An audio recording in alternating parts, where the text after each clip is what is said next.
pada hari ini dapat berjalan dengan lancar dan dapat membawa manfaat untuk kita semua. Berdoa mulai. Bismillahirrahmanirrahim. Allahumma sholli ala sayyidina Muhammad wa ala ali sayyidina Muhammad. Allahumma aghfirna min rahmatil wahid wa aghfirna min rahmatil wa aghfirna min rahmatil wa hasina wa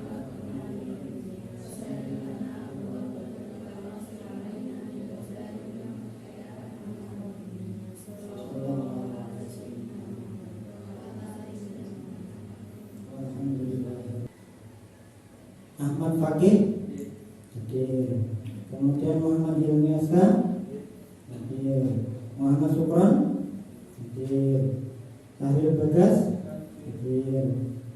hadir, Erwin kemana? Pulang. Faik pulang juga. Kemudian Nadina,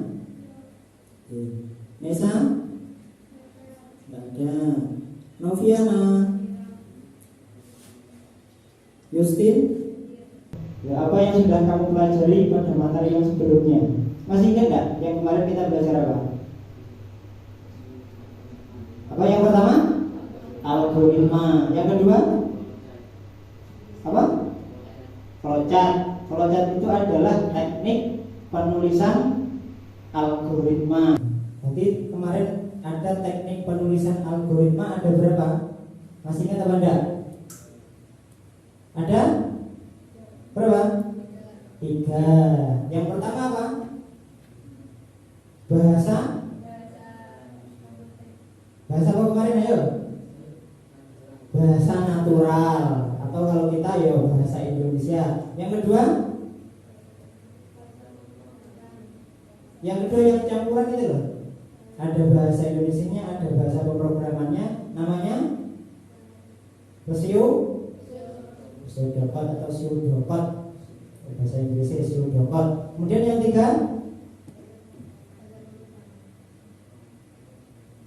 itu yang gambar-gambar itu loh, flowchart. Jadi teknik penulisan algoritma kan ada 3, yaitu yang pertama bahasa natural, yang kedua dapat, yang ketiga flowchart. Itu namanya adalah teknik penulisan algoritma. Kemudian ada lagi struktur dasar algoritma. Masih ingat apa enggak? Yang pertama ada kemarin yang mobil lurus itu namanya apa?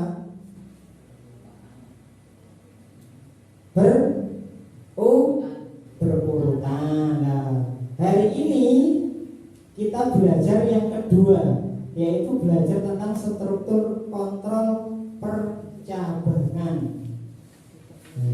Tapi sebelumnya, ini adalah tujuan pembelajaran kita pada hari ini. Jadi implementasikan struktur kontrol percabangan satu kondisi. Jadi nanti ada percabangan satu kondisi itu seperti apa. Kemudian menyimpulkan struktur kontrol percabangan dua kondisi. Jadi ada satu kondisi, ada dua kondisi juga. Kemudian menyimpulkan membuat program dari algoritma flowchart berbentuk percabangan lebih dari dua kondisi. Kemudian yang terakhir adalah membuat program dari algoritma flowchart berbentuk percabangan bersarang. Nah, ini adalah tujuan pembelajaran kita pada siang hari ini. Tapi sebelumnya silahkan download dulu bahan ajarnya atau materinya. Silahkan buka itu smkmuhtarsyafaat.sch.id, silahkan diakses.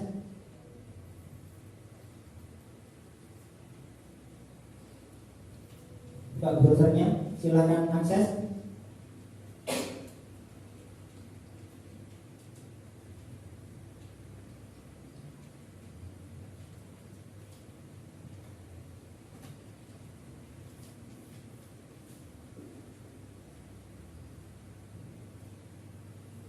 SMK Mukhtar Syafaat, tidak ada petiknya, mukhtarsyafaat.sch.id. Di bawah sendiri materinya bawah sendiri namanya adalah tuh perangkat rencana aksi 2. Silakan diklik di bawah, cari yang itu ada perangkat rencana aksi 2. Silakan, di situ ada bahan ajar, silakan di-download bisa. Kemudian ada media pembelajaran sampai LKPD sampai kisi-kisi semuanya bisa di-download. Silakan di-download. Silakan dibaca terlebih dahulu.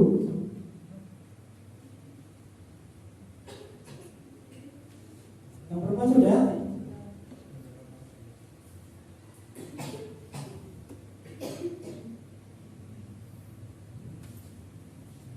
Materi yang akan kita pelajari pada hari ini itu adalah tentang percabangan. Percabangan atau kalau di pemrograman itu untuk mengambil sebuah keputusan atau istilahnya branching atau selection, menyeleksi. Jadi nanti biasanya ditandai dengan if. Kalau di pemrograman kita menggunakan bahasa Inggris, itu ditandai dengan if.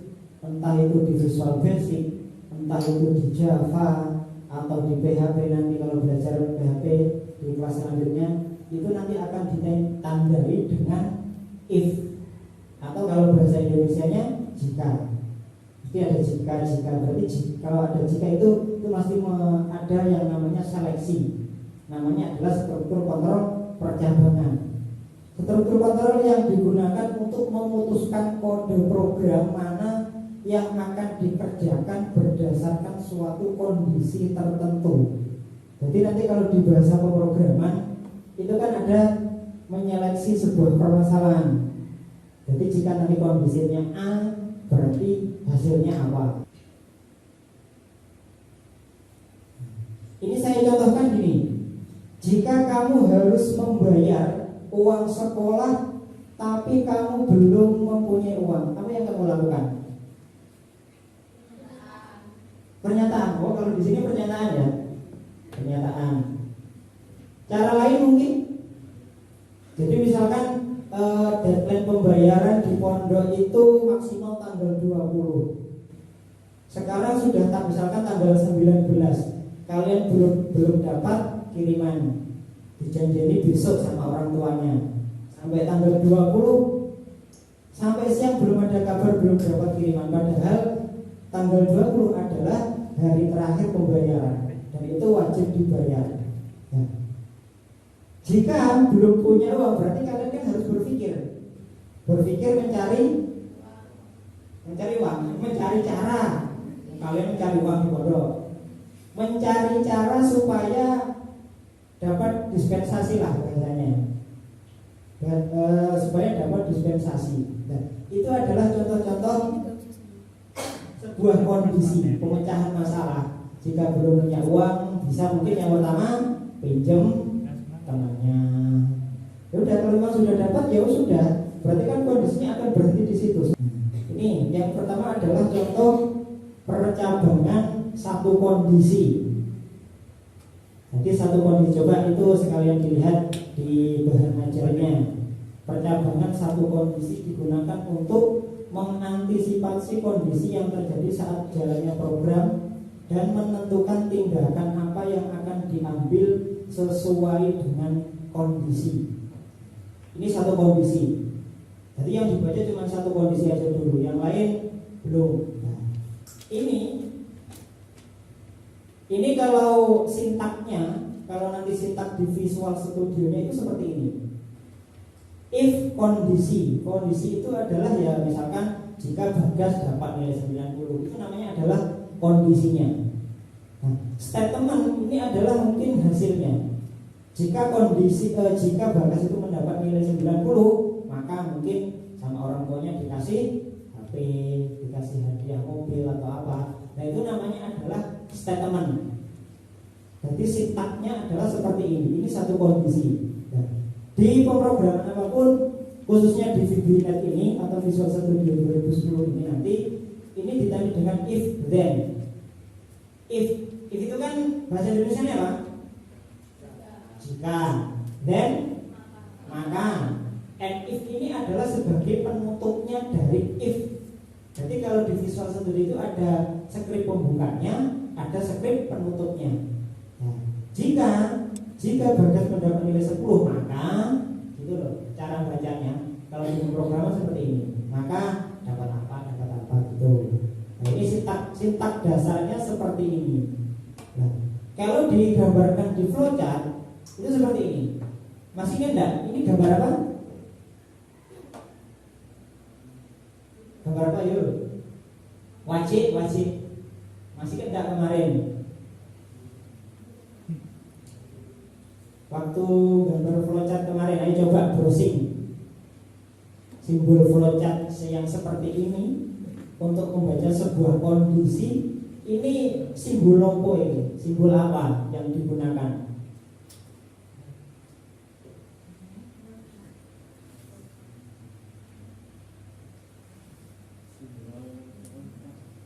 Dari materi ada yang bertanya?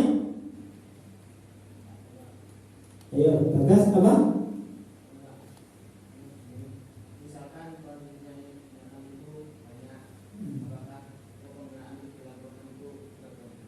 Ya. Jika sebuah kondisinya banyak yang dibaca, terus if-nya apa juga banyak, Pak? Seperti itu. Ya, jadi penggunaan if itu didasarkan pada kebutuhan. Misalkan di sini ada 20 siswa. Jika siswa A itu mendapat nilai apa, berarti nanti hasilnya bagaimana? Kerjakan dengan mengacu LKWD. Ini saya berikan LKWD-nya.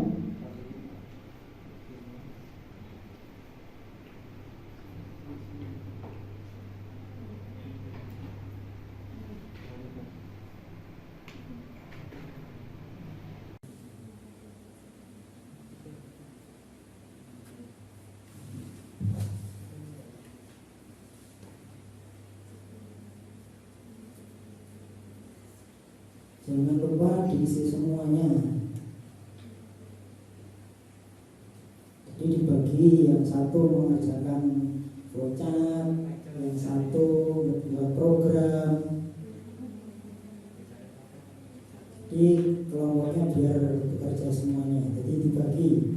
Ada yang desain, ada yang buat algoritma, ada yang desain user interface-nya, kemudian nanti ada yang membuat programnya.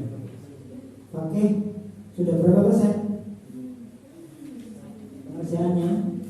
Ada 50%? 75. Hilmi, kelompoknya Hilmi berapa persen? Berapa? 30.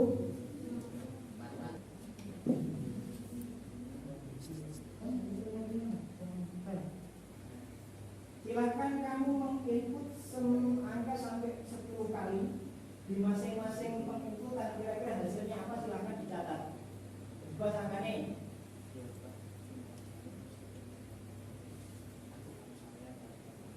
99. Coba dikonversi. Nilai Anda sangat. Buka browsernya. Browser.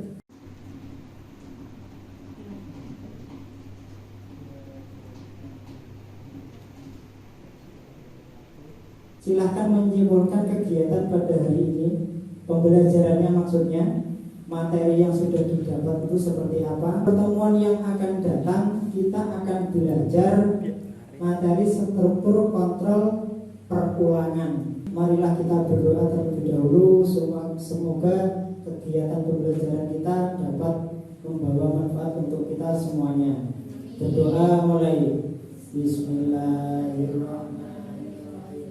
Saya akhiri. Assalamualaikum warahmatullahi wabarakatuh.